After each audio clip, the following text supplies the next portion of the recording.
I actually saw an advert on my wife's Instagram page. Knew nothing of recruitment. So 4 full months of billing. As a team, we've invoiced 427. That's what we've invoiced, which is operating at a sort of 100k a month. Nathan O'Connell spent 9 years as a British military officer. Tours of Iraq, Syria and Afghanistan. He finished 2 weeks before his 30th birthday. He walked away with no sales background, no LinkedIn presence, no recruitment knowledge of any kind. He fell in to rec and was given a cold desk to build from nothing. Within 12 months, he was the London top biller. By year 2, he was top biller globally. And by year 3, he left to launch his own business. Now, he didn't replicate what he'd done before. He built something truly unique. His team of 4, billing from Liverpool, operate across London, New York, and Texas. They exclusively have 4 clients per region, 1 startup, 2 scale-ups, and 1 boutique executive search firm. They have a complete focus on retained recruitment, which is incredibly rare in rec to rec. And they are powered by the latest cutting-edge AI systems, so they can remove admin and spend more time on the phone. Atlas is my motherboard. Like, everything feeds into Atlas. Every call gets recorded, every candidate gets graded automatically, and every market gets mapped in minutes. All I have to do is pick up the phone and speak to people. I want to be financially be able to retire, live the rest of my life with no lifestyle change by the age of 45. I'm not saying I'm going to retire, but I want to be in a position of... Now, Nathan O'Connell is not building a rec-to-rec empire, but a business on his own terms, with a team lean enough that every single person builds. And if you're one of the agencies in their territory, this could be the team that decides if you attract top talent or loses it. So this is a brand new episode of the Rag Podcast with Nathan O'Connell, the rec-to-rec who focuses on retained client-led search first. Nathan, welcome to the Rag Podcast. Yeah, cheers, Sean. It's good to have you on, mate. It's been a few months since we spoke. I think it was early February, March time. Yeah, around then. Yeah, thanks a lot for having me on. Great. Really looking forward to it. Awesome. Well, look, you're the first rec-to-rec I've had on in a while. I can't remember the last one. It's been a while, but I'm always fascinated because we both talk to the same industry all day, but I think you're having a different conversation than me. So I'm always interested in it. Now, before we get under the bonnet of you, your business, and everything else in between, do me a favor, and just for the listeners who don't know you, give us that bird's eye view of you today. Yeah, of course. So O'Connell Search Partners, OSP, officially launched, started this year, essentially bringing a recruitment to recruitment aspect to the industry in which we focus geographically within niche markets. So, our team, they'll focus on either energy and engineering. We focus on commodities and we focus on AI, data and quant, but all within, 3 specific geographical regions, which is London, New York and Texas as a whole. So yeah, we created the business then, as I've just mentioned, then I got a team of 3 under me. And yeah, motoring on. So based in Liverpool. Based in Liverpool, yeah. So we use our Liverpool home office as a base. We travel to London weekly. I was in Texas last week with 2 of the team members. So I'm in Texas every 6 to 8 weeks. Same with New York. So booked for New York in the next 5 weeks. Wow. And it's all about sort of client candidate facing. Amazing. I mean, very, very, very interesting breakdown. So let's get into it, right? So you spent 9 years in the British Army before you got into and you didn't start. My experience, my research says you got into recruitment around the 30 years old mark. Is that right? Yeah, you're giving my secrets away, Sean. But yeah, so just shy of 9 years British military as an officer. Where were you based? So I was based all over the place, really. So in terms of UK, I did RAF Lehman, which is north. I was south for predominancy of it. Like everything in terms of actual deployments, I did Iraq, Syria, Afghanistan, with a few others in between there as well. Finished on the withdrawal of Afghanistan with 16 Air Assault Brigade at the age of, it was about 2 weeks prior to my 30th birthday. What made you finish? A few things, really. You get to a certain age where you have to look at it and say, it's a bit of a young person's game, as I say, and I wasn't getting any younger.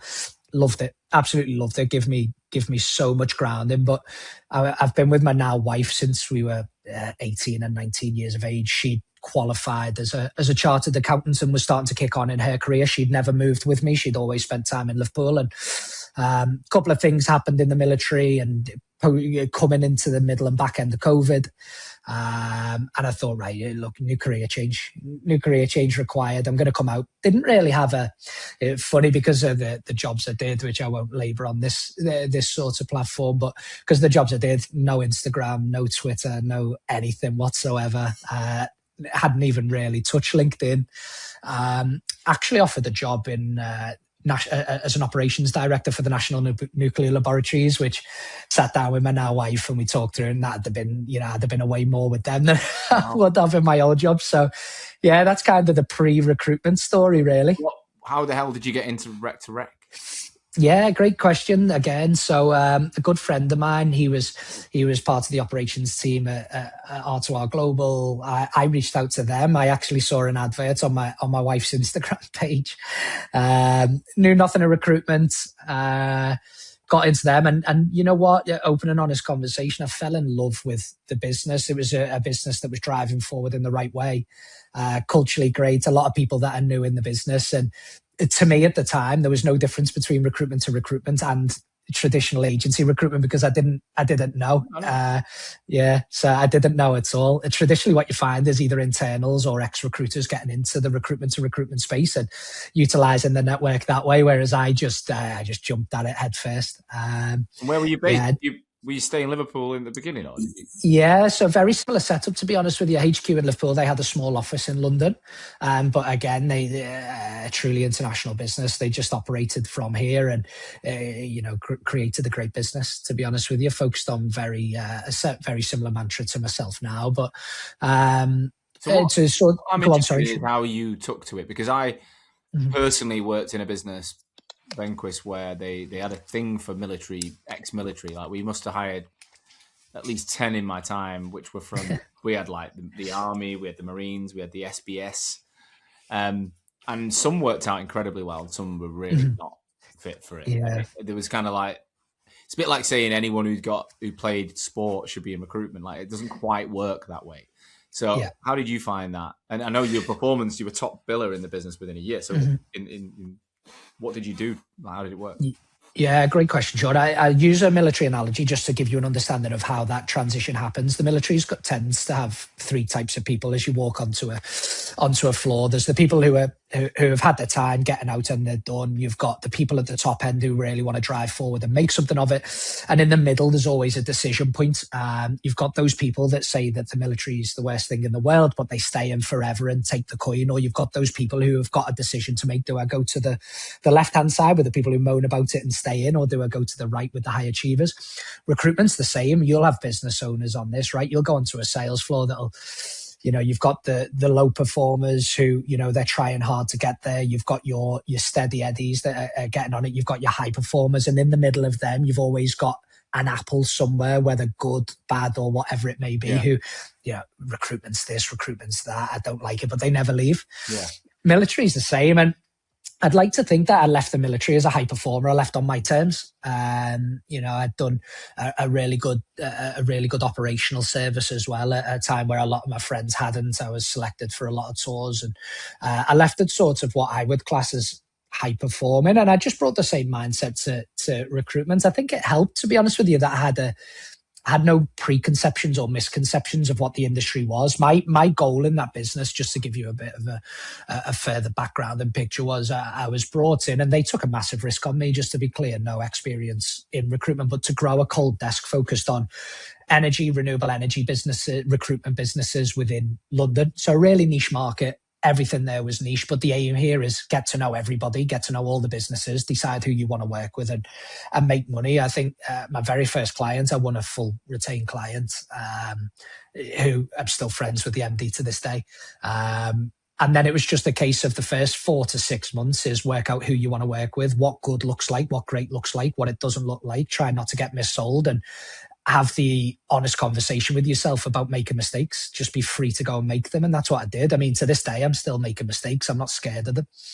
And I think from that, I just took it in as no sales background, make mistakes, apologize when you need to, iron out where you're going to learn from it, and don't do it again. Did you map it out as a process in your head? Yes and no. I think my process was quite simple. There was no clients or candidates on the system. So task one, find everybody that works in that industry. Task two, speak to them all. Task three, work out who you could potentially place them at. And task four, make placements and decide who you want to work with. That was my When you say work out who they are and speak to them, is that the candidate community? Yeah, candidate community. I think it's very clear and evident how candidate led, and I know we'll lead on to this, but recruitment to recruitment, so candidate led. And I'll sort of talk through my mantra here later on in this, but it's so candidate led. So that was given to me in terms of, listen, it's candidate led. You get a great candidate, people will speak to them. Simple as that. So my attitude was, all right, well, the first thing I need to do is find out who the candidates are. The second thing I need to do is speak to them. And then after that, I need to work out what interests them. I mean, I go back to me being a top performer, 700 grand biller. Mm-hmm. I didn't respond to any of the messages when I was at my peak. I didn't give a shit. I was like, I'm so focused on what I'm doing. So is there an angle that worked for you in those early days that got you into a conversation, or was it just trial and error type thing? No, I think I found a process that worked for me, which is, here's my history: military, 8.5 years, new to recruitment, certainly new to rec. Your profile looks exceptional. Can you just talk me through your achievements, what you've done? And it was a genuine interest. I had nothing to sell at the time. So it was truly just a genuine interest. Phoning them at their desk to do that? Yeah. Just phoning them. Yeah. Whether that be desks, mobiles, WhatsApps, direct dials. At some point, again, it sounds pathetic now, but differentiating between a direct dial and a switchboard didn't really exist to me, because I just looked at the CRM that we'd built out and gone, right, there's the number, call it type thing. And if you can't get through that way, leave a message. And if you can't, throw a LinkedIn. Did everybody get back to me? No. Was everybody interested in a call? No. But I think that tactic of, well, I've got nothing to sell, so I'm just truly interested in you and what could be good, and then building a rapport that way definitely helped. And I have to say, even to this day, I'm making deals with people that I've never sold anything to. I've just kept in touch with over 3.5 years, whatever it may be. And inevitably it comes back around that when they are willing to look, or they are interested in what could be out on the market, they come to you because you've built a relationship with them. So that was my mantra from day one. It didn't work all the time. Sometimes I started to get a bit specky, I would call it, where I was like trying to chase a deal in the early stages, definitely. First time in a sales environment. And when you look at a sales board, you want to be on it, I think, just naturally as a competitive person. But from there, I quickly found my feet. Yeah, definitely quickly found my feet. As I said, in my first year, I was top biller in the London team. I wasn't top biller globally. I think I finished second or third in my first year. And then second year, it just kicked on and launched the second cold desk focused on London and Houston at the time. Where did that idea? Why would you just have 1 year and then suddenly open another desk? Like, why wouldn't you just double down on what you did the year before? Yeah, I think, well, I actually manage both. So the owner gave me a real freedom of capacity after my first year of proving myself. And it was great. It really was. Naturally, I had leadership responsibility. I had as the operations manager in my old job, I had 150 non-direct reports, or second report in the chain. I had over 20 direct reports when I left. So for me, management was second nature. I guess I was trained up in that. So I grew a small team and supported them in the London and kept my eye in there. Where Texas came from was the energy capital of the world, and we had a lot of crossover with clients, and it just naturally made sense. So for me, I managed both. Exciting. Loved it. I loved the responsibility. I loved that type of performance of you work in different time zones and just really getting at it. So that's where it came from. I guess through choice, through me pushing and being ambitious, but I do believe that the owner saw something in me that he believed I could do both. And, you've got to give a lot of time for people who are willing to take those types of risks, especially when you take, I think I've probably never thought about this, Sean, but when you're taking one of your top performers and saying, right, we're going to try and get you to be a top performer across 2 locations, a lot of business owners are just saying, no, stick to what you're doing. We want you to double down, et cetera, et cetera. Whereas they thought they got an opportunity to grow 2 great teams here. So, I have to give a lot of credit to them on that. So you're building a team to look after London, and then you were facing off into Texas and then building around you there. Kind of, yeah. So essentially, recruitment to recruitment, like all recruitment, to be honest, but more so is so relationship driven. So what I found very early on is that from a client perspective, a lot of the clients still want to speak with me and meet with me. So essentially, what became is I ran two desks, one in London, one in Texas, and the supported the team from a guidance, business development, and candidate perspective as well. Quite a hard landing for them. I always stand by it. There's no such thing as a warm desk, because in our world specifically is the relationship sit with somebody, regardless how you want to do it. So, the guys and girls on my team would reach out to candidates and they'd be like, listen, if I'm ready to move, I'll reach out to Nathan. I work with him. I know him. Yeah. So it was just the chance for me to support them in terms of, right, I know that person. I don't know that person. Let's see where we can get to with it. So yeah, I manage both. I manage both continuously up until parting ways. I was still doing deals in London. I was still doing deals in Houston, So were they building independent relationships, or were they just expanding your reach of being able to do more? Yeah, mixed really. Depended on the seniority and how they wanted to operate. Really, it's a small market, Sean. Really small market. And like, if you knew you spent that much time building up networks, then there's only so much more they can build before it is a case of just expanding your capability to keep in touch and 100% coordinate for you, etc. If I was to break it down, roughly, in that energy engineering space within London, there's roughly 2,500 recruiters, rough numbers, but it's about that. When you break that down further, I'd probably say there's around 350 in their first 6 to 12 months of recruitment. So kind of park that side of things. So if we broke it down even further, you've got a couple of people who are never going to leave as well. So they're at the really senior end or own their own businesses. So you're looking at around 1,700 recruiters. One person isn't going to build a relationship with 1,700 recruiters. It's just not going to happen. But where I brought the team... Is there a ratio you believe in, though, that how many one person should build it? Yeah, I think if you can have a true relationship, whereas if I WhatsApp them, they'd answer or phoned and knew who I was. If you could operate at around 35% of people with a real relationship, I think you've done exceptionally well. I think that's a good number. Out of that 35%, they'll tell the other 15 to 20% who you are and what you do through some way, hook or crook. And then the other guys the aim is to sort of get to know you, or they leave recruitment, or they've got their own business, whatever it may be. So I think if we use a LinkedIn terminology, out of like first connections, if you will, 35% of the market, second connection should know who you are, should take you to around 60% of the market, and the other 40% are, the people that are never going to be in your network, left or right, for whatever reason it may be. But with the team, I think, like all sales positions outside the recruitment, respect comes through deals and processes. So I just said to them, like, don't get frustrated with it. Speak to the early stage candidates, speak to people, start to get your name out there. The deals will follow. So follow the process I've created, which is have no preconceptions, speak to everyone, get an understanding of what good looks like to you and to your clients. And from there, your network will start to grow. So you were there building up 2 desks, and then inside less than 3 years, you've set your own business up. So when did you realize you were going to do this for yourself? It was probably, I would say August last year, realistically.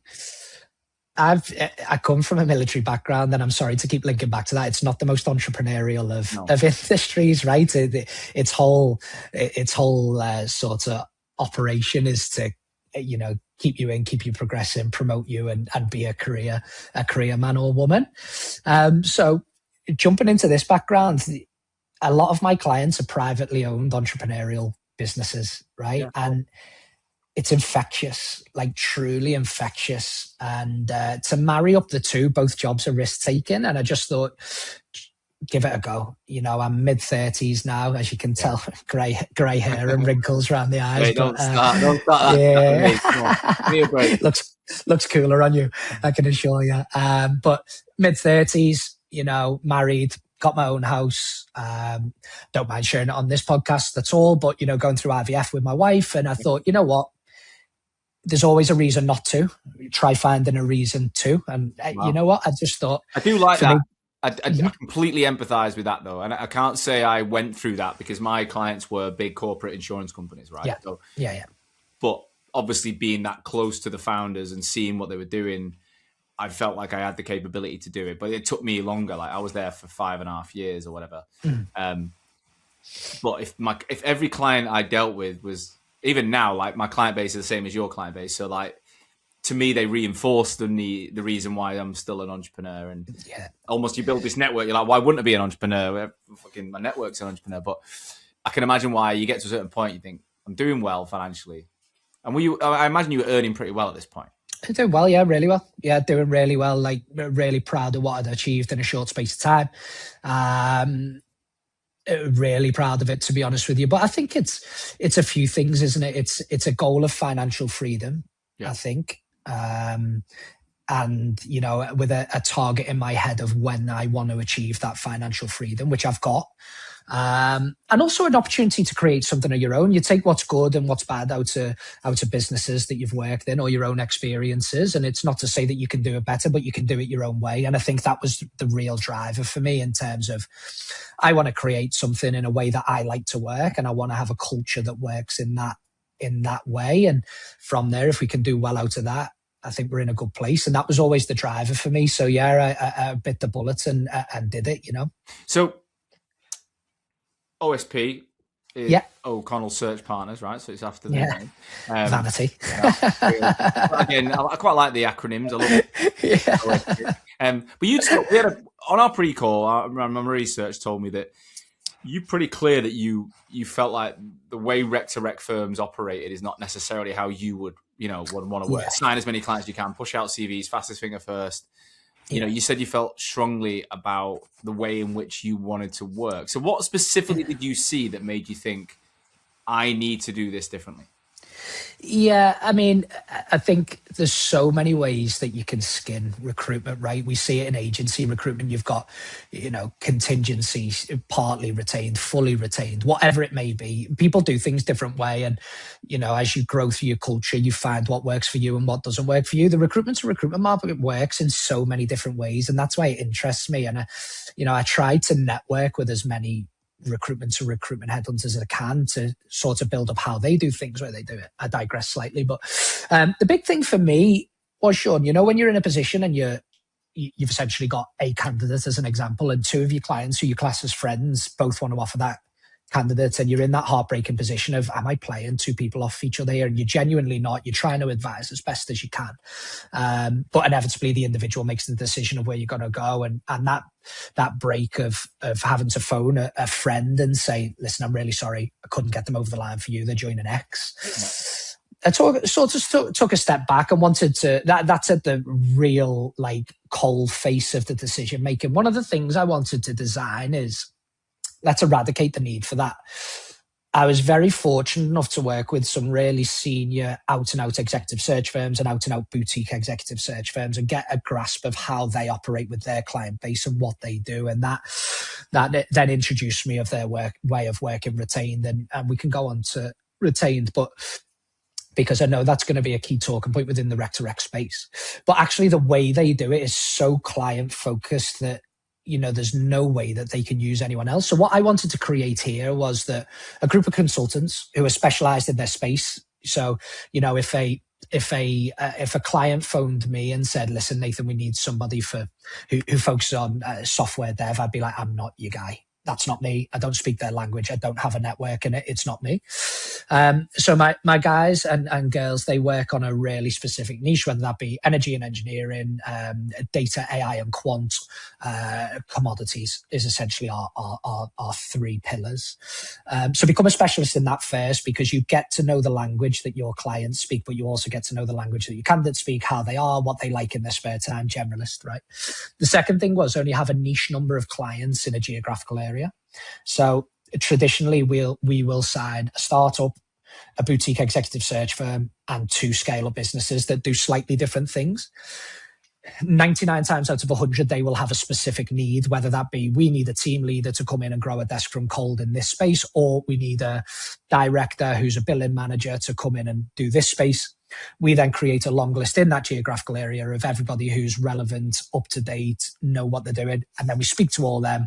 We have them essentially one opportunity on that long list. We then create them a short list and they hire from that. Now, people say, right, well, from a biting perspective, you struggle to recycle candidates. Do you not want to get them multiple interviews? Naturally, that happens, and when we can, or when it's required, we have done that in the past. But traditionally, what I do is I look long term. So if I place a team lead who's grown a cold desk and managing out the team, the likelihood is they're going to come to me to build that team. If I place a director that's got capacity to grow further and further and further, they're going to use me. So that one placement very quickly turns into 10, appreciating that on a short list, let's say we have 5 people interview, only 1 gets the job. Yes, we missed out on those 4 placements, but it grows another. It could be 2, could be 10, could be 15 placements. In a small client base as well.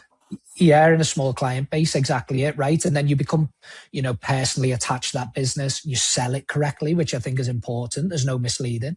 You get to understand the warts and all, which I think is important. Like when we speak to high-performing candidates, it's imperative that we tell them the pain points of a business to ensure that what they're coming into, the reason for the hire, right? Sometimes the reason for the hire is an easy one, growth, somebody's been promoted, new market, whatever it is. Sometimes somebody's left for this reason, and actually where we went wrong with that person was this, this, and this. We want somebody that can provide X, Y, and Z to improve our business. See, no problem with that honesty, because at least then that person can assess the job and go, I think I can do that. I like the business. I like the ownership. I like the way they run, the financials married up, and I can bring something to a role. It's worked for us so far. I mean, Houston, I've kept the same 3 clients since we started this business. London, we've added 1 client since we started the business on top of what we had. It was. If you have a startup, you said a startup, a boutique exec search, and 2 scale-ups. 2 scale-ups traditionally. Every now and again, we'll bring on a corporate. We'll bring on like a big firm. So I can break that down. That means every time a candidate, you get a good quality candidate, you're giving them a couple of different options. It depends what the client wants. The client might not be interested in that style of candidate, right? So if we use the boutique executive search, the chance of recycling that candidate with other clients is none. None. So it's a place that person with that candidate or not. It's simple as that. The scale ups, how I sort of quantify them is either about to or already have launched an international office, anywhere between 30 and 45 sales heads, a true ambition to grow and develop, traditionally privately owned, or have a backer or an investor of some sort. And then the scale up, the startup is exactly what it says on the tin. 1, 2, maybe 3 founders. They might have made 1 hire or no hires and placing the first people in there. Who better to sell a startup than somebody that's going through a startup, right? And understanding the pain points on it, and actually speaking to the people that are interested in that brings out an entrepreneurial spirit, because they're traditionally entrepreneurial themselves.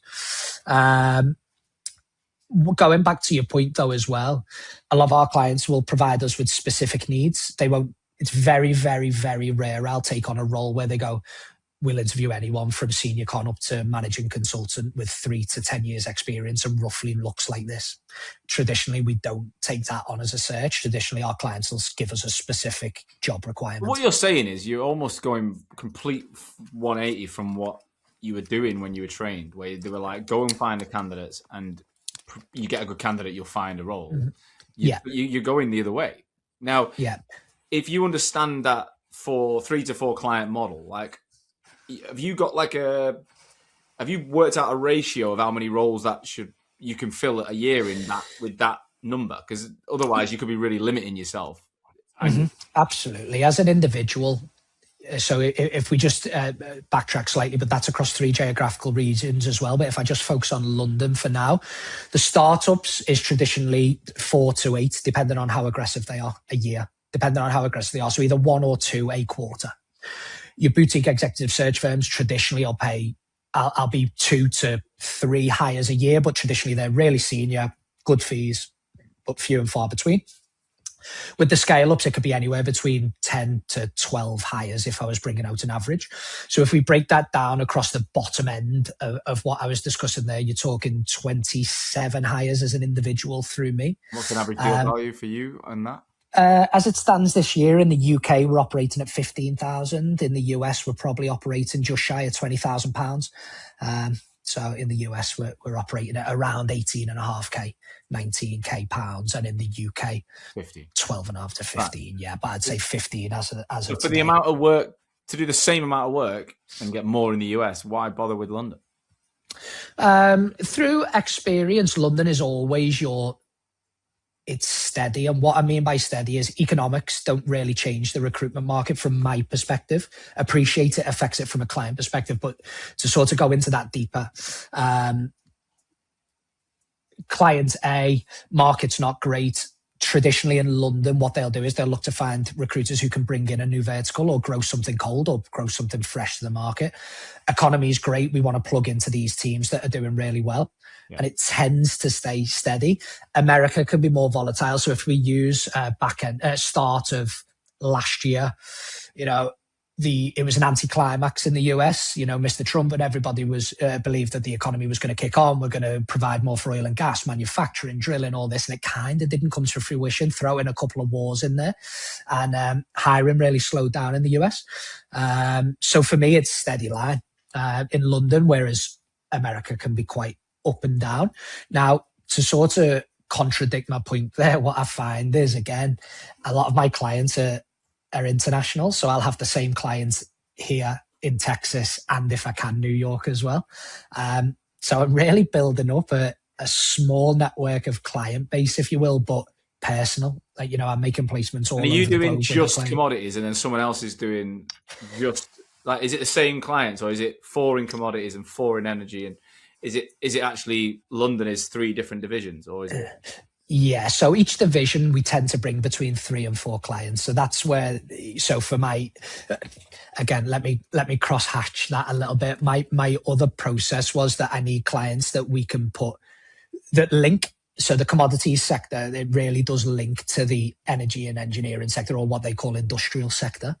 And then the AI data quant sector links to the commodities sector, definitely. But also now we're seeing a big driver for people who have AI, semiconductor, tech experience to go into our energy and engineering clients as well. But the AI data quant desk, that'll have 3 of its own clients, maybe 4. The commodities desk will have 3 to 4 of its own clients, and the energy and engineering desk will have 3 to 4 of its own clients. 12 to 16 per seat. Max. Yeah, per seat. Yeah, per region, per vertical, yeah. As a seasoned recruiter, you know that a CV never tells the full story about someone. Candidates share what really matters during conversations. They tell you on calls, in the interview, over email, what they're motivated by, their salary expectations, plans to relocate, etc. Most of the detail ends up buried in notes, forgotten. It's not on a resume. Now, our headline sponsor, Atlas CRM, changes all of that. It's the first AI-native recruitment platform built to eliminate admin. It captures every single conversation automatically that you guys have and turns it into something you can use. They've got something called Magic Search, which is now out, right? And what you can do is ask it questions like, who talked about wanting a 4-day week? Or who've mentioned they're open to relocating next year? It searches across your entire database and pulls the answers instantly. So it's not about keyword guessing and digging through old notes. You get insights from real conversations, not limited by CV fields and coded filters. Atlas also makes BD easier. With their opportunities tracker, you can track and grow with client relationships powered by generative AI. And that's built into an existing workflow. So you don't need any extra tools. It's in the CRM. If you want visibility of your business, Atlas's smart dashboards give you clear view of the pipeline across your business. And it's not theory, right? Atlas customers have reported over 40% EBITDA growth and 80% increase in monthly billings from adopting the platform. Atlas is built for agencies who want to grow without adding more manual work. So don't miss the future of recruitment. If you're sat there thinking, I need to bolt AI into my platform today, don't even bother. Just get started with Atlas and unlock your exclusive listener offer at www.recruitwithatlas.com/therag. All right, let's get back to the show. Right. So that's a really clear. Yeah. Again, one thing I picked up when we first met was just the clarity of the model. Like I don't feel like you've stumbled upon what you're doing. I feel like you've really planned that. I might be the military background, that it's like you don't do things by chance. You plan it out what you're going to do. Absolutely, yeah. It's conscious decisions. I'm a firm believer that 6 month, 1 year, 3 year, 9 year, 12 year plans great, they're going to evolve, but you need to have something. You need to be able to give the team direction. You need to have sort of a company strategy, because that's what molds your company culture. And I've instilled that in my team, and they get frustrated at times with me, especially if they've got like a really strong candidate and they're like, it might not be right for there, but should we BD them out, etc., etc. And it's like, guys, it'll come. And they sometimes they bite their tongue, sometimes they give me their opinion, which leads me on to my other sort of the way I want to operate. This isn't the Nathan O'Connell show, because if I come up with a plan, automatically I think it's great. So it's a democracy to a real democracy in terms of this is how I think it's this is how I think it works, but also 360 feedback, whether you want to do that face to face with me, whether you want to do that in a team. If you don't think something's working, let's discuss it and iron it out. And a couple of times the teams have been proven right. Absolutely, they have. Give us an example. Yeah, definitely. So one of my colleagues, great candidate, liked the look of a business, and wrongly for me, I had a preconception of this business, completely wrong. Just for clarity, they said, "Look, my desk, I want to run it. I'm trying to grow my client base. I want to speak to them." About to do their third deal with them in 7 weeks. So you almost put them off that client. Yeah. Went home, spoke to my wife. I'd never mentioned it at the time. Went home, spoke to my wife, aired it, and she was like, "Who are you? Have you ever spoke to them? Do you know that business? Do you know anyone in it? Where's your preconception?" My preconception came from 2.5 years ago of moving somebody out to that business, which, again, when I go back to my point, get to know your mistakes, because that's how you're going to improve. Massive mistake from my side, because my whole momentum of growing out a desk was speak to everyone. So how I had the right to try and put one of my staff off speaking to someone is beyond me, but I did. Read them or something. Yeah. I always tell a story of a candidate. I mean, this wasn't an assumption. This was just poor judgment. But, I had a candidate I reached out to a contractor. I said, "Look, I've got a role." On paper, the guy was spot on. I went and bought a coffee, sat down, an hour in, and I'm like, the client's this like angry Scotsman. And this guy's like this really, really mellow, like guy from like Ipswich. And I was like, you ain't going to click. Like, paper, you're perfect. Yeah. I'm going to eat you alive. And at the end of it, I said, you know what? I ain't going to waste your time. I'm not going to put you forward for this. Like, I've already got 3 really good people. And I don't think you're the best fit. I'm not going to put my name on it. I told him the organization, everything. I'd gone into that. And this guy was like, at the end, he stood up and he shook my hand. He said, honestly, no recruiter's ever done what you've just done. No one's ever sat down, spent the time with me, and then told me no. Anyway, that night, he ended up sending himself to my competition, a guy who ended up replacing me when I left the organization. Yeah. He said, look, I know there's a role here. On paper, I'm perfect. What do you think? And he went, well, let's have a go. And the guy got the job and he was there 3 years later. So happens. I mean, look, the reason I always say that is because it's the one example. Like, once I did that so many times and it played out. So, but having the conviction to make decisions and know when you're wrong is part of building a good business. 100%, and I think that's where data and things come into it, and that's where I'm really trying to improve as a frontline soldier, Sean, essentially. So for me, I was like, yeah, crack on, go and do your thing for however many months at a time and come home. But I'm really trying to drive data, because there's also a misconception, because I have such a personal affliction with my clients. Like, again, I do it. My wife, she flies out to Texas with me, and we spend time with my clients and their wives and their friends, and my wives and their wives speak out of, not through us. They've got, they message each other, etc. They phone each other and how they're getting on and things like that. So when I talk about personal relationships, I'm talking truly personal, but that can put blinkers on in terms of what a good client is and what a bad client is. So I'm trying to really, really delve into data. Well, let's just let's look at the one thing that we talked about before, and it's playing through my head again, is this direct-to-rec model being retained, right? And just the traditional sense of that being, like other direct-to-recs I've said, it's a chain around the neck. We don't take them. We'd never accept them. They're a waste of our, because at the end of the day, if you don't fill the job, you just took money that you're gonna have to rebate, and it's a pain in the ass. It's a candidate-driven market. So you look at that differently. I do, yeah. I think if there's a specific need, you want exclusivity on it. I just think that anyway, like, there's nothing worse for anybody than work, building out lists in a candidate-driven market and then sending somebody across and then be like, no, we've been spec'd in 2 and we're good. So my first port of call was always, how do I gain exclusivity and commitment from the client that they're only going to use me? And naturally that is money first. But isn't it the opposite of what the industries do? They're trying to get exclusivity in the candidates, right? That's what Rec to Recs do. Can't control that. You can't control that. It's a candidate-driven market, so that's the one thing you can't control. What you can control is exclusivity through you as the recruitment agency. But I can't stop a candidate, just like in agency, you can't stop them speaking to company X, company Y, company Z. What you've just got to sort of rest on is the confidence in the sell that you've got being the top 10% of clients on the market, which I'm very fortunate enough to say in London, definitely I have the top 10% of client base in my industry in London.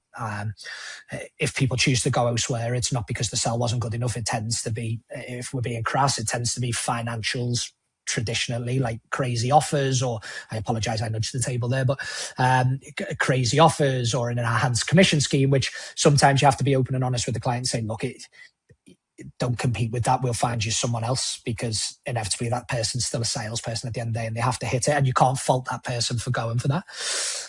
So my thing is understand the sell, understand the market and what the counter sell is. Again, that comes from having a niche client base that you know intrinsically, but also speak to everyone in the market and get to understand pain points, get to understand what's going on in that business and be able to sell against it if you ever come up against them. So exclusivity on the role was key. I can't control exclusivity of a client. I try my best and I certainly provide it from my side, but I can't control who they speak to. The second point of it is, again, I think where people fall foul is they want every role to be retained. I've made that mistake. I've made it recently. I make it often, where I listen to a job spec and I think, right, retain me on that. And then looking back on it, I shouldn't be retained on it. And I have to have that tough conversation where I think, I'm going to have this conveation early. This is a contingent role for what you're looking for. So let's park the retainer fee. How do you determine that? Yeah, loads of different things, really. I think with a specific need, specific job description, specific type of candidate that they're looking for, whether that be, let's go through a real snapshot of a job spec. We need somebody that does this market at this level, manage the team of X, Y, and Z, has developed graduates, has developed senior performers, is full 360 and has a strong client base across this, and this. Okay, that's retained. Nathan, we probably need 2 senior consultants. They can come from different markets. We're going to plug them into this market. They're going to work under this person. Can you find me 2?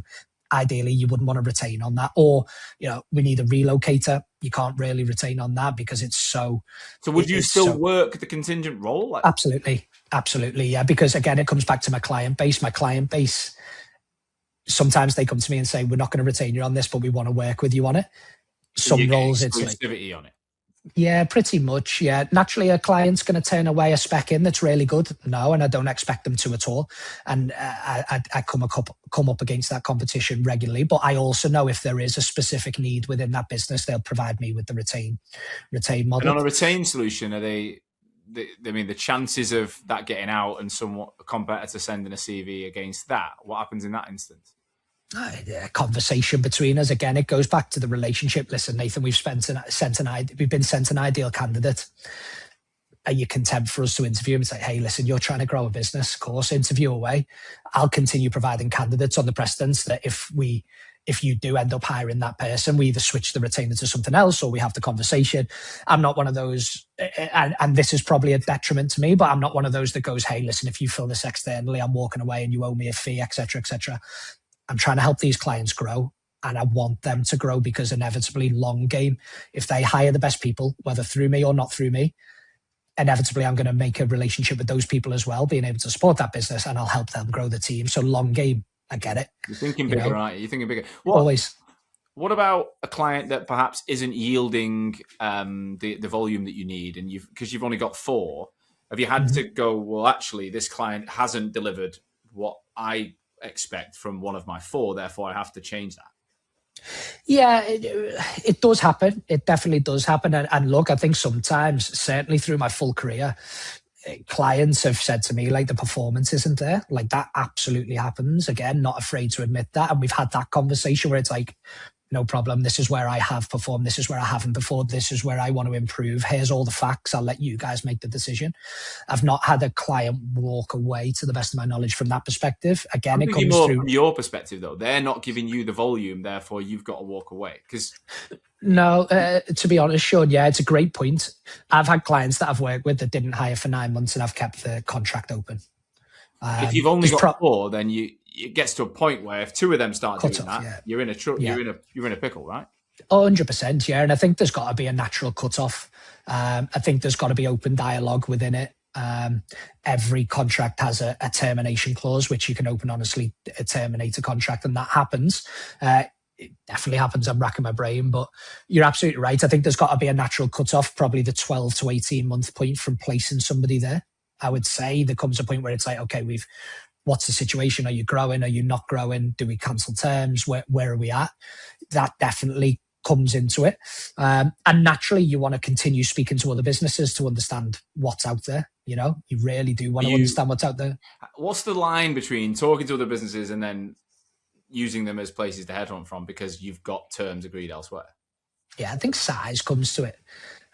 If we break it down properly, do you really want to, let's use an anomaly, but if you've got, 6 major players in a geographical region that have all got 120 headcount sales floors each, and your market's 2,000 people, do you want to sign one of them up? No. Again, it goes back to my point, startup, 2 scale-ups and a boutique exec search firm. What's the chances that you're going to pull somebody out of those? The scale-ups maybe in 2.5, 3 years time, once they've got to a certain level and culture changes and there's a bit of a shift. But traditionally, you're not going to take people from those businesses. So that's the line, really. Get those 4 and headhunt everybody else. And that's why they're investing in you, isn't it? Because naturally, basically, they're back at you. They're cutting that process out that you're going to go out to their people. Yeah. And also a consultative approach. I'd like to think that, again, military background, but very intelligence-led in terms of gathering information, understand what's going on in the market. Why did this person move from here and here to go to there? Right, we'll speak to them, find out. Was it just a better job? Whatever it may be. It's like a level of gossip, but actually it provides a real consultative approach, because actually what you find out is top billers in businesses are doing this in this market, in this geographical region. So I can feed that back into my client. This is linked to your market. This is where your competitors are seeing success in. This is where the top billers are operating in, and this is how they do it. And then from there, you can arguably create positions sometimes in terms of, all right, well, that looks good to us, and we like the sound of that. So can we speak to the top billers? Can we speak to 5 or 6 people in that market who are up and coming? So the consultative approach really helps. If I'm honest, a lot of my conversations are from the consultative route, with candidates being placed in. One of my clients, they'll phone me halfway through a board meeting and be like, we're thinking about doing this. What's your thoughts? The highest level of respect that can be given. It's the best compliment that can be given, for that. So, yeah. It's brilliant. One thing we talked about before as well is around, you talked about intelligence, but you've invested in Atlas, who sponsored this show. And, that was I don't think I knew that when we first spoke, but talk to me about what you're doing with Atlas and a few other tools. Because you mentioned that you think you'd be like 25% revenue down if you were using a more of a traditional tool like a Bullhorn. Yeah, absolutely. And it's probably a loose percentage, if I'm honest. I think it could be more from that, just looking at it from an individual perspective. If I use me as the example, I wanted to develop to the point where my consultants and my team, they focus purely at being exceptional at the human element, because this is such a human-driven industry in terms of, meeting people for a beer, a coffee, understanding pain points, getting to know people's families, etc., etc. You focus on that. Everything else I would love to be automated. And that started with Atlas, just from a tool perspective, and then we've built so much into it. So the amount, a fantastic platform, to be honest with you. I know it's a sponsor of the show, and I don't say it for that reason. As you know, Sean, I used it prior to me and you speaking. To be very clear on that. But give us something tangible about Atlas rather than my sponsorship messages. Like, what has it done for you? Give me one example of how it has helped you be on the phone more, in more meetings, doing more of the job that you're good at. Yeah, fantastic. So I couple a few things. So we use Device, give them a shout out because they've been exceptional for us. Atlas has allowed me to conduct outreach. So what I mean by that is, coupled with Device, my WhatsApp messages, my LinkedIn messages, my text messages, and my phone calls are all automated, right? So at no point do I have to put a phone down, type in notes. I don't have to scribble notes on a whiteboard. I don't have to be typing during a call. When somebody's telling me something extremely important about their personal life or professional life, I can actually connect with them, talk about it, worry about it later. The best thing for me is it quantifies that. Now, you can record and download everything you want, but if it's not quantified and punched out, it's essentially information that offers nothing. Where I've really been impressed with the Atlas side thing is, recording of job descriptions, plugging that into a project, grading individuals for me in terms of pre-speaking, post-speaking on where they sit within that job description, punching out a CV that's relevant to that specific job description. All that is seconds. Traditionally, for all airs and grace in the world, there's some recruiters that are amazing at admin. There's some that are terrible at admin. It eradicates the need to be good or bad at it. As long as you utilize that system. People don't know what Device is. What does that do compared to Atlas? It's essentially a ring over tool, right? It's a voice over tool, is what it is. And what it allows you to do, it picks up the conversation. Every phone call you'd make on the mobile is using through Device. Yeah. So it'll pick up a conversation. It can be recorded. It can be non-recorded. You traditionally, certainly people that you're speaking to for the first time, you'd ask them. But from there, it's a relationship thing, and it builds it up and builds up the conversation. Essentially, it just stops me having to take any form of notes. Yeah. From there, it's probably the biggest gripe I hear is people who say, I get it, I've got note takers on my Zoom and Teams calls, but I use the phone, and so this eradicates that. Yeah, absolutely, it does. Yeah, and it's exceptionally accurate, and actually it picks up on things. Where I love, again, going back to Atlas, is how many times do we do it? Oh God, what did they say about this, or what did they say about that, or what was that pain point? Type that into Atlas; it's in front of your face in 30 seconds. So when a client phones you on the spot and goes, I'm in this interview in 20 minutes. I know I've got this, but what was this, and this? Can you just go into that a bit more? Okay, let me put it up. Boom, done. Which is absolutely a massive part of your job. Huge part of my job, like knowing your stuff, Adelia. It's so imperative. But essentially, Sean, all I do is speak to people now.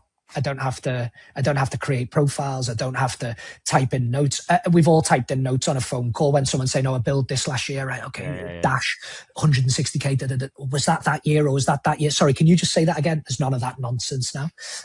It's just in front of me, and we've got some other tools that really help us. Mapping capacity and speeding that process up. Look, old school, if we were to map out a market for a retained client on one role, to do it properly, it'd probably take between 3 full days and 5 full days to map it properly to the job description. Is that before you've even reached out to anyone? Before we'd reached out to anyone, that's like, here's everybody in our network that knows and matches this job description. Here's people I think that match it. And then you have to go into the old Boolean search and find the people, etc., etc. With tools now, we can do that in minutes, 80% accurate in minutes. All this is time saving to get back to what I think can't be replaced, which is me on the phone understanding people, my team on the phone understanding people. So when I say 25%, if you were to ask me to, you've got 4 clients there, let's use it, right? 4 clients there. 2 of them have just signed a new retainer. They need mapping for that. So there's 10 days of work between one person, between 3 or 2.5 days, roughly. Let's say there's in London, on average, 50 to 75 people who are relevant for that role. You've then got to speak to all of them. You've then got to type up the notes on all of them. You've then got to shortlist 3 to 5 of them if you're lucky. You then got to have constant conversations with them. You've then got to create resumes and send out, etc., which, going through notes to create a good, strong write-up for somebody could take 45 minutes, an hour. So if you do that of 5 people, that for 5 candidates, that'd take 5 hours. Essentially, I've saved a week worth of work per search. The thing is, a lot of people are doing putting it into ChatGPT and a bit into Claude, and they're doing it in different places, and it's not joined up. What you've essentially been able to do with Atlas and plugging in a few tools, it's all in one place. It's in your ecosystem. Yeah. Atlas is my motherboard. Yeah. Like everything feeds into Atlas. Everything feeds into Atlas. Again, go back to what we're doing here between me and you. Device, it's a privately owned business. It's a startup founder business. Atlas is a startup founder business. The reason for that isn't sentimental for me. The reason that I really pick those guys is because there's continuous improvement. Like what I started with, I make mistakes every hour of every day. But as the business owner in a startup environment, it's imperative that I reflect on them and improve tomorrow, right? The same as with these CRMs. Like if I've got an issue, I speak to them, they try and rectify it, or they improve the software, or they improve whatever it may be. Same with device. If I text, WhatsApp, or phone device, they are on it within minutes. So it doesn't hold up my processes because they're on top of their processes. That was super important to me. So we'll see at the end of this year, Sean, from a billing perspective, but truly, truly, truly believe that as a minimum, I'll do 25% more this year than I've ever done. But let's go as into a business that, owner. because that's what I think we've not spoken about numbers at all. So where are we at? We're talking early May 2026. The business went live January 2026. Yeah. So you've got 4 full months of billing records so far. Where are we sitting right now? So 4 full months of billing. As a team, we've invoiced 427. That's what we've invoiced, which is operating at a sort of 100k a month across. What I would say is, one of the guys that joined me, he didn't start into cold desk until Jan. He joined in the end of Jan, fully cold desk. What did you find a fully cold desk? Not a single client or candidate on the system. So what did you give him? What's he doing?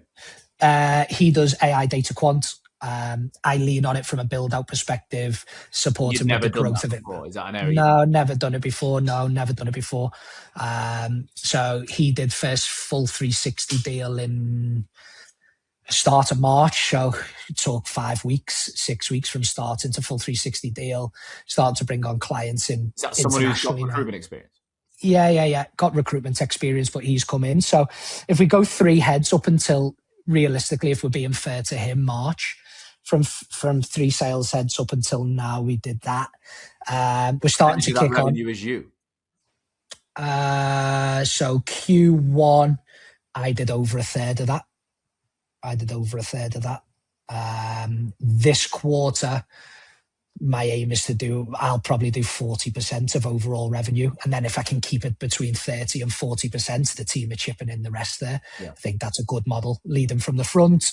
I've got strong client relationships. They're starting to build their client relationships. I think that's probably the best target. Open to talk about targets. My overall target was to hit 500k in revenue by the end of H2. We'll achieve that in the next couple of weeks. My overall aim was always to break 1 million in the first 12 months in invoiced. So pushing forward on that goal. But again, per head, I appreciate the percentages I've just given you, so it's a bit of an anomaly, but per head, you're looking at 250k per head there, which I think in the recruitment to recruitment space, year 1 startup is good numbers. And then from there, ideally, the team needs to be breaking 350 year on year. What have you got vision? Because you talked to me about you don't really believe in the headcount game. It's not about vanity growth for you. And, but your job is putting headcount into businesses. It's almost a little bit counterintuitive in a way. So what is the vision you've got around the team and what are you trying to build? Yeah, great, Sean. And I think what I don't want to get mistaken is what is right for my business, which is what is right for my clients, because they're 2 very separate industries. I think we all know, and it'd be hard to find. It's very difficult to sell a recruitment business, but the right ones do it and they get the right investment, and they absolutely do. Very, very, very difficult to sell a recruitment to recruitment headhunter business. Very difficult to sell. So my model is always what I've just said: on low headcount, provide the best possible service to a small number of clients in the right way and continue to grow them. And then from that way, from a financial reward perspective, get your team in a place where, they're operating at a really senior level, earning really well, and through other avenues, create a retirement plan is probably a bit crass, but financial security over the next 5 to 10 years, and just keep building it that way. Which is exactly what I feel now, is around you're earning your exit rather than waiting for an exit, right? Yeah, definitely. But also, I think, when we look at traditional agency recruitment, I think what is appealing about buying a recruitment agency, it's usually, Take Out Metric, who've done an unbelievable thing and amazing. But, they're one of the few without a contract division to do it, which is pretty impressive. But traditionally, traditional sales is, contract perm split, however that is 60-40, 50-50, 30-70 the other way, contract perm split. But one of the big things that world according to Nathan O'Connell are the relationships within the business or are the relationships with the owner? Because if I was buying a business in the relationships with the owner, what happens when you leave? Yeah. What do I do then? And I think the best businesses and the ones that do eventually go through an exit are the ones that grow through headcount to spread the risk of relationships rather than grow through headcount for the sake of it. I don't think people grow for the sake of it anymore, certainly with all the tools that we've got to it, but I think they grow in the right way to spread the risk to become appealing to sell. I think that's probably the new age, but I say that with a wry smile because I probably haven't been in recruitment long enough to talk about a new age. So for you personally though, then it's not, what is the headcount growth, location, specific stuff? Like what are you trying to create? What if I said to you, paint me the picture of the future, what do you see for OSP? Yeah, so as it stands now, 3 consultants, 1 researcher. A researcher joins me in a couple of weeks. Those 3 consultants to get to sort of that consistent 350 to 500k billing mark. Once they get that, hire 2 sort of, I wouldn't even say graduates, probably apprentices to support them to take them from a 500k desk, 350 to 500k desk to a 500, 700k desk each. Capping at that. I think that's where I sit. Not to sound unambitious in any way, but from a stays around 5-6 people. Yeah, stay around. 5-6 people, including me billing all the time. I've got no intention of ever stepping away from this. I love that. Though. That's the bit I think is really refreshing. I'm going to fucking start billing. Yeah. I mean, look, I want to break I love as an individual across. And again, some people might think this is far-fetched, but with the right researcher across 3 international locations, I believe I can do 350 in each location. I truly believe that, whether that be blind ignorance or just a bit of a gung-ho attitude, but I truly believe with the right researcher, I can do 350k in London, 350k in Texas, 350k in New York and break $1 million in your head will blow up doing that, trying to be in all them places at once. No, I think with the tools now, you get so much extra capacity. I log onto my CRM every day and it essentially spells out what my day looks like from a client perspective, what my day looks like from a candidate perspective. My day's planned for me, essentially. All I have to do is pick up the phone and speak to people, Sean, and go and meet them face to face. The travel takes its toll, especially as we get older. I just seem to be getting fatter. My fitness dips every time I go away, and the Texas food's got a way of gripping you. But the travel may take its toll at times. But no, I truly believe. How often are you going to travel? What's the cadence? Texas, if my wife's coming, I go for 2 weeks at a time. If she's not coming, I go for a week at a time. I do that every 6 weeks. New York, I tried to do every 6 weeks as well, but stagnated. On your own? On my own, New York, or with one of the guys that works for me, my wife. There's no need for her to come to New York. It's like sharp, punchy, get at it. London, I try and get up weekly if I can. I mentioned it at the start of the call. I don't want to sort of. People will be like, I haven't seen Nathan in 3 or 4 weeks. Me and my wife going through IVF at the minute. So, hospital appointments wise, it's been a struggle getting to London every week at the minute, but I want to bring that back in, certainly this quarter. So that's the travel perspective. But yeah, that's my overall goal. And I think if I can get, if we look at the team across 6 sales heads, if I can get that, knocking on the door at 2 mil in the next 3 years, I'd be ecstatic. And then after that, I think the world's our oyster. But again, have you got like a life goal? Like, is there a number in your life that, because I talk about this a lot in my client base, on this show, on LinkedIn. Is there a number that if I hit that number, I'm financially sorted anyway? Like, have you worked that out?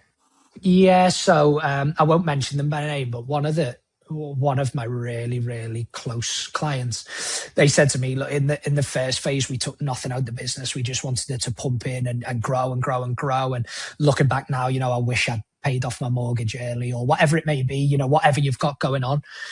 From my perspective, I've got a separate business that operates in commercial property, and I fund that from my personal stuff as well as an aim of trying to fund it through this as well. And I think that is probably the number probably sits in that business rather than this one. if I was to sort of quantify it to you, I want to be financially be able to retire, live the rest of my life with no lifestyle change by the age of 45. I'm not saying I'm going to retire, but I want to be in a position at 45. Yeah, 10 years to the date. Yeah, 10 years to the date. I want to be in a position where I can look back and go, if I want to go on 8 holidays a year, I can. If I want to move house, I can. If I want to do this, I can. If I want to put my kids through private school, fingers crossed, then I'll put them through private school. My lifestyle improves. So from a financial perspective, that's my goal. I think by hitting 2 million a year revenue generation from this business across 6 sales heads, I'm more than achieved that. I want to achieve a lot more than that, just to be clear. But so what's going on in my head now, just so you know, is like you're going through IVF, you want to have a kid, you want to build that. So let's say you have a kid in the next 12 to 18 months if all goes brilliantly well. And I really, really hope you do. Yeah, thank you. What does work look like? Because this is something I speak about all the time, right? Like you're billing, if you're going to go from 300-400 to $1 million in billings or whatever across 3 locations, how are you going to balance it? And if you're in US hours in the evening, you got kids, you got bath times, you got bed, you got all these things you're not used to. Have you thought about that? Yeah, absolutely. Sean, I mean, it probably helps that my wife was with me pre-military, through military, after military. So, you know, when you're talking 6 to 9 months deployed, 3 months at home, 6 to 9 months deployed, we have that relationship, and she's a professional herself in terms of brings work home a lot and does that side of things. Now, there's probably a 2-pronged answer to this, Sean, in the sense that this job doesn't sleep, but it allows you to create capacity to spend time with your family, right? So if it comes to, you know, let's say kids bedtime, 6 p.m., 7 p.m. All right, cool. I'm home, bath, bed, and then I'll work from 7 p.m. onwards up until 8, 9, Monday to Friday, pick up calls on a Saturday if I have to, but, you know, family time and all that. And it's prioritizing it. And it comes back to the old mantra, plan your day. You control your day in this job. You decide when you're going to do your head-on sprints. You decide when you're going to speak to clients. You decide all that type of stuff. And, you know, every now and again, a curveball gets thrown in and it ruins your day and you don't want to be here anymore. But you control your day. So as long as you're structured and planned for your days as best as you can make both work while still working as many hours as you need to, while still having family time. I think probably my biggest failure is being present. Yeah. I think probably that's my biggest failure. Mentally, you've got to be there. Yeah, and I think that's probably going to be my biggest struggle. I don't hide that because I fall foul of that continuously to this day. I've got a very appreciative wife and she understands it. So sometimes she'll be speaking to me. I'll just be like, yes, what did you say? No idea. But from that perspective, I think I probably need to be present more. But look, I go to Portugal next week and I'll plan my day. So I'll do a kickoff meeting with the team every morning while I'm away, but that allows me to enjoy my holiday. Some people will say I don't like to pick up the phone or answer emails or answer WhatsApps, and that works for them, but it truly doesn't work for me because I like to just be on top of things. So there's other ways of dealing with it. And I think, you know, without having kids right now or whatever it may be, I think that's how I'm going to deal with it. Yeah. But for everybody I speak to, and I've got 6 nieces and nephews, you know, you've got to plan until you've got kids, and then I'll probably chuck something up. I think, well, I want to get you back on, and when you've got kids that are like 2 years old, and I'm like that. About it then, because I think it'll be a little bit more difficult than you expect. Yeah, absolutely. All right, I've got a final question because Nathan, I think you've been incredible, mate, and you've given so much value. Thank you. You're so open, and I love that, and like the detail in this episode has been phenomenal. But look, you are on the phone to recruiters every single day. You're inside dozens of agencies, not too many, dozens of, and you said top 10%. So yeah, I guess what separates the ones that attract top talent from the ones that can't right now? Today's market? I think a few things really. A lot of businesses don't understand what their identity is, what their culture is. A lot of businesses don't do that because it tends to be the culture they grow up in and etc. I think what attracts people is truly companies who've been through a bit of hardship and have come out the other end, learned from it and developed. There's not many of them. Sean, a lot of people just keep banging the drum and hope, you know, let's hire somebody else that's a bit more like us or, you know, comes from our background, and actually it doesn't work. So I think attractiveness is in companies that understand the mistakes, learn from them, develop from it, but also add to a culture that isn't just them. It's not just this is how we work, this is how we do it. They understand talent can come in all different forms and different things. I think that's really attractive. I think right now, as it stands, a willingness to be in the office is a bigger selling point than a willingness not to be. A lot of people are going to be shocked at that. And high performers want to be in an environment which is what I coin as adult. All right. So somebody will say to me, what's the office environment like? And I'll say, 4 days, one off, but you know what? If you need to be at home because you've got something turned up, you be at home. If you've got a doctor's appointment, you don't need to book that off. You do it because they know that you're coming in to perform, rather than, all right, you get Mondays and Wednesdays at home. It's got to be them days. You can't change it, or, we're in 5 days, whatever it may be. So adult working environment is much more attractive than what flexibility is. The final thing is coming into a business where you're either joining in the middle or the bottom of the pack of that business. If you're a top performer in a business, why would you want to go to another business and be top performer day one? You want to learn, take yourself to the next level. And that's what's driving people. I made a placement yesterday of a guy who over the last 8 years, out of those last 8 years, 6 of them he spent as either number 1 or 2 in the business. I've just placed him in a business where on those billing figures, he'll probably be 2nd, maybe 3rd in that business out of a team of 18. He's coming to learn, develop and grow. And actually that is probably the most attractive. So many other things I could add to that, hands-on owners. Hands-on owners is a big thing. Somebody to really, truly learn and develop on, but also somebody that's trying to push the business in the right direction with you in tow. I think that's really attractive at the minute. And billing leaders. There's obviously a few anomalies there. There's a couple of operations or sales officers or whatever it may be that, they just, from a capacity perspective, it doesn't make sense for them billing, but they offer in a different way, coaching, sitting on BD calls, whatever it be. But actual billing leaders is so attractive, so attractive. So I've kind of gone round the houses with so many points there. Yeah. And people can actually just tick them off and see what, if they've got them in their business. Nathan.